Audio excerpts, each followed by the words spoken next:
অবস্থা কেমন আছো? মনে করেন নানান অভাব অনটনের ভেতরে আজকে একটু গেছিলাম ওই কয়টা চাউল ডাল কেনার জন্য। তারপর দেখতেছি যে একটা আম কাইটে কিসের ভিতর রাইখে সুন্দর মতন ধুয়ে দিস। তো ধুয়ে দেওয়ার পর মানে খুব সাহস কইরা, অনেক বড় সাহস করে এই আমটা কিনে নিছি ভাই, কিনে ফেলাই দিস। 3 টাকা দাম। তো আম গত বছরও খাই নাই, তার আগের বছরও তো খাই নাই।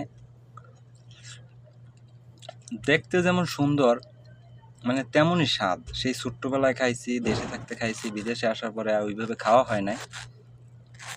তো অনেক অনেক সাহস করে কিনতে হয়েছে ভাই 3 টাকায় আমরা, এটা বাস্তব। এর ভেতরে এক চুল পরিমাণে মিথ্যা নাই। মানে অনেক সাহস করে এই আমটা কিনতে হয়েছে মাত্র 3 টাকা, যদিও দাম সৌদি আরবের 3 রিয়াল আর কি। তো ভাই প্রচুর পরিমাণে স্বাদ, যা ভাষায় প্রকাশ করা যাবে না। তো চিন্তা করলাম আপনাদের সাথে একটু শেয়ার করি এই আর কি। খাবার জিনিস নাকি ভিডিও করা ভালো না, তারপরেও যাই হোক, দোয়া করি সবাই ভালো থাকেন। আল্লাহ হাফেজ।